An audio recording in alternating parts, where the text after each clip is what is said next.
अस्सलाम वालेकुम, मैं हूं रज़ा मेकन। आप देख रहे हैं IRK न्यूज़। आइए जानते हैं आज की कुछ ताज़ा तरीन अपडेट सदीक जान साहब से। वक्त की घड़ियां 24 नवंबर की हदूद में दाखिल हो चुकी हैं। जो मुज़ाकरात थे उनका बाब बंद हो चुका है, शहर इक़्तिदार के रास्ते बंद हो चुके हैं और काफ़िलों की रवानगी का टाइम मुल्क भर से वो करीब आन पहुँचा है। लेकिन काफ़िले पहुँचना शुरू हो गए हैं मुख्तलिफ एरिया से जिनको KPK पहुँचना था। ख़ास तौर पर जो दो काफ़िले हैं बलूचिस्तान से, उन्होंने हैरान कर दिया है सबको और परेशान भी कर दिया है। हैरान इस तरह से कर दिया है कि कोई ये एक्सपेक्ट नहीं कर रहा था कि सालार खान काकड़ और दूसरा जो काफ़िला जो दाऊद, उनका मुकम्मल नाम मेरे जहन में नहीं आ रहा, बलूचिस्तान से, ये दोनों अलग अलग काफ़िले लेकर निकले और जितनी इनको मज़ामत का सामना करना पड़ा रास्ते में, कोई ये तसव्वुर भी नहीं कर सकता था कि ये दो काफ़िले बलूचिस्तान के ये इस तरह से इस सारी मुज़ामत, इस सारी जो सामने से रेजिस्टेंस है उसको कुचलते हुए, इस सारी मुज़ामत को जो सामने से थी उसको कुचलते हुए ये DI खान पहुंच जाएंगे। ये सब के लिए हैरान कुन है, सब के लिए परेशान कुन है। मैं कोशिश कर रहा हूं कि अभी अज़हर मिशवानी साहब ने एक ट्वीट किया था, जो दाऊद साहब हैं जो वहाँ के प्रेसिडेंट हैं, अभी मैं देख के उनका नाम भी बता दूंगा। बाकी ज़रा बात कर लेते हैं इस वक्त सूरत हाल है क्या। देखें, एक तो मैंने बात की जो रिजवान गलदई साहब हैं, राय साकिब खरल साहब हैं, वसीम मलिक साहब हैं, जो आपको इस वक्त ग्राउंड से रिपोर्ट कर रहे हैं। फैसलाबाद खर साहब हैं जो इस वक्त शहर इक़्तिदार में ग्राउंड पर मौजूद हैं, डी चौक और मुख्तलिफ एरियाज़ में। एक तो ये हुआ है कि जो रास्ते जुज़वी तौर पर खुले हुए थे वो तमाम रास्ते भी बंद कर दिए गए हैं और इस वक्त इस्लामाबाद मुकम्मल तौर पर बंद हो चुका है। लाहौर इससे पहले बंद हुआ पड़ा है और मोटरवेज़ पहले बंद हैं, हाईवेज़ पहले बंद हैं, रिंग रोड लाहौर का पहले बंद है, सर्विस रोड्स पहले बंद हैं और इस तरह से मुकम्मल तौर पे जो रास्ते हैं वो बंद कर दिए गए हैं। और ये ज़रूर है कि आपको बताते चलें कि जो इंटेलिजेंस रिपोर्ट्स आई हैं कि जितनी बड़ी तादाद में लोग KPK से निकल रहे हैं और जितनी बड़ी तादाद में लोग एक्सपेक्टेड हैं दीगर शहरों से निकलने के, तो आज क्योंकि ये तो कन्फर्म हो गया था कि अभी तक कोई काफ़िला इस्लामाबाद के लिए नहीं निकला और जो लोग इस वक्त रावलपिंडी इस्लामाबाद में पहुंचे भी हैं तो उन्होंने अभी डी चौक का रुख नहीं करना। तो इसीलिए पुलिस जिनको आज लगाना था उनको आज भी मुकम्मल तौर पर रेस्ट दिया गया है और उनको कहा गया है कि आप मुकम्मल तौर पर रेस्ट करें। और उनको ये बताया गया है कि आपको इसलिए रेस्ट टाइम दिया जा रहा है क्योंकि 3 दिन तक काफिले आते रहें, लोग आते रहें और 3 दिन तक ये जो पुलिस और मुजाहिदीन के दरमियान लड़ाई है ये 3 दिन तक जारी रह सकती है। इसलिए आज पुलिस को, FC को, इस्लामाबाद पुलिस को, पंजाब पुलिस को, इन सब को आज रेस्ट दिया गया है कि आप मजीद रेस्ट कर लें और आपने ताज़ा दम होकर आना है और उनको ये बता दिया गया है। देखिए, मैं आपको एक चीज़ बता दूं कि पुलिस जो है, जब हम पुलिस से बात करते हैं, पुलिस के एहलकारों से बात करते हैं, ज़ाहिर है हम भी सारा दिन फील्ड में होते हैं, कईयों से आपकी दुआसला बन जाती है, आप मिलते रहते हैं उनसे। तो पुलिस के जिस भी आप एहलकार से बात करें वो आपको यही बताएगा कि मैं मजबूरी में यहाँ पर आया हुआ हूँ, मेरे छोटे छोटे बच्चे हैं, मैं नौकरी छोड़ नहीं सकता, मैं ये नौकरी छोड़ दूंगा और मुझे नौकरी मिलेगी नहीं, तो मैं मजबूरन ये काम कर रहा हूँ। लेकिन वो साथ ये भी कहता है कि मैं अपने निहत्ते लोगों पर जबर और बर्बरियत और फसाइयत नहीं करूँगा, लेकिन यहाँ पर आना मेरी मजबूरी है, मैं ये नौकरी नहीं छोड़ सकता। अब एक तरफ वो पुलिस एहलकार हैं जो नौकरी समझकर मजबूरन वहाँ पर आए हुए होंगे और साथ वो अपने निहत्ते लोगों पर, उनमें से अक्सरियत जो है वो जबर भी नहीं करना चाहती, फस्तायत भी नहीं करना चाहती। और यहाँ पे मैं आपको एक मिसाल सुना दूँ, ये बात मुकम्मल करके एक मिसाल भी सुनाता हूँ।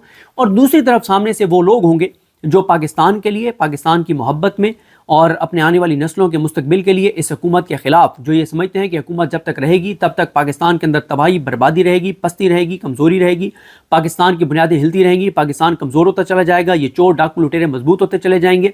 और अगर आज हम ना निकले तो हमारी आने वाली नस्लें जो हैं वो भी इस मौजूदा जो सूरत हाल है इसकी कीमत अदा करेंगी।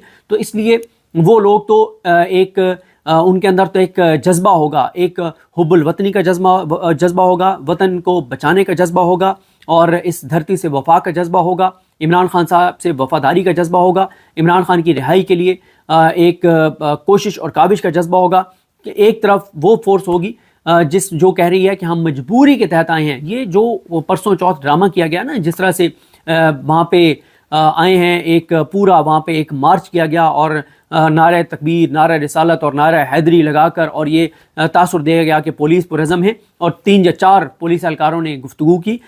ऐसा नहीं है, पुलिस के 4 लोगों ने गुफ्तगू किया है, तो बाकी जो है वो वहाँ पर आए हुए थे लेकिन वो वहाँ पर नहीं थे, यानी वो दिलो जान से वहाँ पर नहीं थे, उनके दिल कहीं और थे, उनके दिमाग कहीं और थे।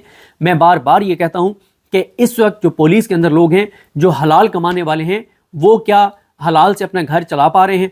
क्या वो बच्चों की एजुकेशन उनको दे पा रहे हैं? क्या वो इलाज मुआवजे के लिए उनके पास रकम है? खुदा न खास्ता अगर कोई बीमार है, वो भी तो इसी मुआशरे का हिस्सा है। जैसे आम पाकिस्तानी मुतासर है, वो पुलिस वाला भी ऐसे मुतासर है जो हलाल कमा रहा है, और जो हराम कमा रहा है वो वैसे ही उसकी ज़िंदगी में सुकून नहीं होगा।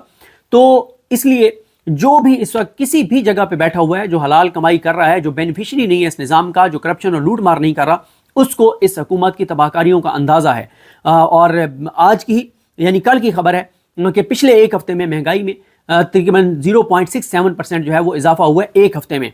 और ओवरऑल अगर आप सालाना बुनियादों पे बात करें तो 5 पॉइंट और सम फिगर आगे आ रही है, उसमें जो है वो इजाफा हुआ है। तो अगर महंगाई फिर बढ़ना शुरू हो गई है, पहले ही इतनी मुश्किल थी, लोगों की ज़िंदगी अजीरन थी, तो कैसे लोगों की ज़िंदगी में सुकून आ सकता है? और ये जो पुलिस के जवान हैं, ज़ाहिर है जो जिन्होंने इस मुल्क में रहना है, जिनके बच्चों ने इस मुल्क में रहना है, हाँ, वो जो पुलिस के अफसरान हैं जो करप्ट हैं, जो इस निज़ाम के बेनिफिशरी हैं, जिनको 10 करोड़ वाला प्लाट 10 लाख में दिया गया है, जिनके बच्चे बाहर पढ़ते हैं और कोई पता नहीं उनकी फीसें कौन देता है, तो जिन्होंने बाहर प्रॉपर्टीज़ बना ली हैं, तो उनके वो तो इस निज़ाम को सर्व करेंगे क्योंकि उनका इन्हिसार इस निज़ाम के ऊपर है, वो इस निज़ाम के बेनिफिशरी हैं। ये चोर डाकू लुटेरे रहेंगे तो उनका भी खाता चलता रहेगा, ये नहीं रहेंगे तो वो भी नहीं रहेंगे। तो इसलिए वो ज़रूर जबर और फसाइयत बर्पा करने की कोशिश करेंगे, लेकिन पुलिस के एहलकारों की, जवानों की अक्सरियत वो नहीं जबर और बर्बरियत करना चाहती। मैं आपको एक मिसाल यहाँ पर सुना दूँ। जब 18 मार्च को इमरान खान साहब जुडिशल कम्प्लेक्स में आए थे, और आपको याद होगा वो दिन जब इमरान खान साहब ये कहते हैं कि उस दिन मुझे कत्ल करने का इरादा था, और जिस दिन एक वीडियो भी मैंने बना के अपलोड की थी जो इमरान खान साहब ने अपने एक ख़िताब में चलाई थी, और उस वक्त मैं एक दोस्त के वालिद साहब के जनाजे से वापस आ रहा था, तो मुझे किसी ने कॉल की कि इमरान खान ने तुम्हारी वीडियो जो है वो अपने ख़िताब में चलाई है। तो उसी वक्त मुझे अंदाज़ा हो गया था कि अब तो बचना मुश्किल है, और उसी दिन फिर मुझे अरेस्ट भी किया गया था। ये वो वाला मामला 18 मार्च, उस दिन मैंने ये देखा था 18 मार्च को 2023 की बात है, जब हम वहाँ पे जुडिशल कम्प्लेक्स के बाहर मौजूद थे, तो मेरे साथ एक पुलिस का जवान मौजूद था, और वो पुलिस का जवान जो है वो जब शेलिंग कर रहा था, तो जैसे उसने गन सीधी की तो एक और जवान आया, और उस जवान ने उसका बाजू पकड़ा, और उसका बाजू पकड़ के नीचे कर दिया, और उससे कहा कि मत ये काम करो, मत अपने निहत्ते लोगों के ऊपर तुम शेलिंग करो। तो साथ ही उसने मुझे देखा और मुझे कहा यार रिक्वेस्ट है प्लीज़ ये मतलब जिक्र ना करना। ये उस वक्त की बात है, ज़ाहिर है अब बहुत पुरानी है, और अब उस वक्त मैं बात करता तो शायद ये कैमरों में देख भी सकते थे कौन सा वो पुलिस एहलकार था जो कर रहा था, लेकिन वो खैर मेरे बताने से क्या, उनको खुद भी इस चीज़ का बेहतर अंदाज़ा है। फिर मुझे याद है कि उसी दिन जब बहुत ज़्यादा टकराव हुआ, पथराव हुआ, शेलिंग हुई, और पुलिस को पीटीआई के कारकुनान ने पीछे धकेल दिया, और हम बहुत पीछे तक चले गए।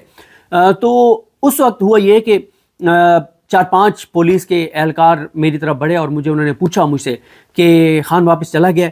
मैंने कहा कि अभी तक इन्फॉर्मेशन नहीं है कि वापस गया नहीं गया। तो वो दुआएं दे रहे थे इमरान खान को कि अल्लाह करे कि वो गिरफ्तार ना हो, और अल्लाह ताला से खैर आफियत से यहाँ से अल्लाह ताला वापस रवानगी का मौका अता करे। तो यानी इस तरह की सूरत हाल है कि पुलिस के अंदर भी बहुत से पुलिस के एहलकार हैं जो इस पॉलिसी से इतफाक़ नहीं करते, जो मौजूदा हुकूमत की पॉलिसीज़ हैं, और जिस तरह से ये पुलिस उन अफसरान को इस्तेमाल कर रही है। मुझे इस हवाले से भी पता है कि पुलिस का एक जो एहलकार है उसकी डेथ हुई, मतलब तभी डेथ हुई, ये वो वाली नहीं जिसके ऊपर FIR हो गई, एक और पुलिस के एहलकार थे उनकी डेथ हुई।